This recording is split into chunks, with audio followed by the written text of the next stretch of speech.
Chaque jour, Charles et Carole vous présentent la leçon de l'école du sabbat.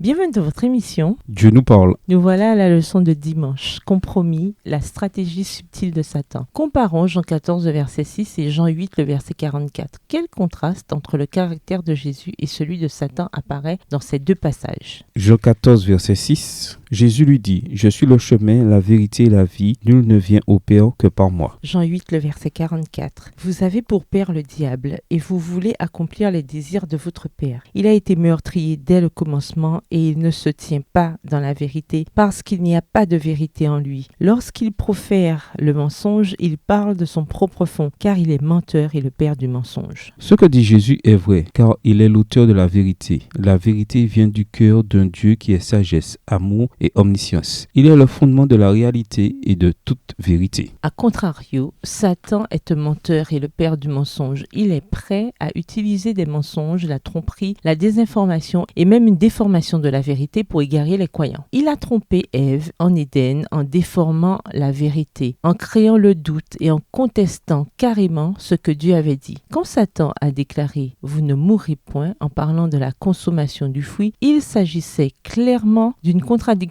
de ce que Dieu avait dit. Au fil des siècles, Satan a employé la même stratégie. Il sape la confiance dans la parole de Dieu, contredit la vérité révélée de Dieu, tord les Écritures et déforme les propos de la Bible si c'est dans son intérêt. Lisons Proverbe 23, verset 23, Jean 17, verset 17 et Jean 8, verset 32. Quelle similitude voyez-vous dans ces passages bibliques concernant la véracité de la parole de Dieu? Quel est leur message central? Proverbe 23, le verset 23. Acquiert la vérité et ne la vends pas, la sagesse, l'instruction et l'intelligence. Jean 17, verset 17. Sanctifie-les par ta vérité, ta parole est la vérité. Jean 8, le verset 32. Vous connaîtrez la vérité et la vérité vous affranchira. Satan sait très bien que les Saintes Écritures donnent aux hommes la possibilité de découvrir ses impostures et de résister à sa puissance. C'est cette parole sainte que le Sauveur du monde utilisa pour contrecarrer ses attaques. À chaque assaut, Jésus avait présenté le bouclier de la vérité éternelle en disant « Il est écrit ». Contre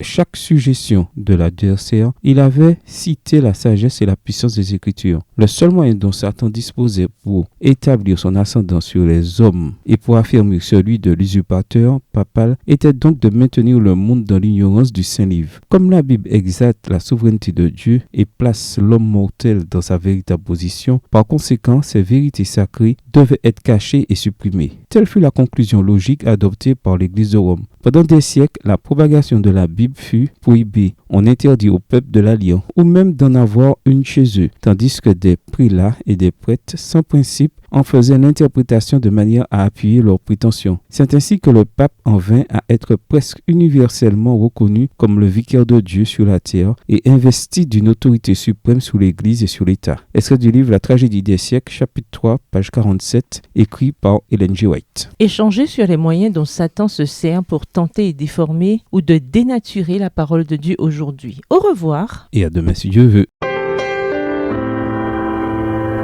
Dieu nous parle.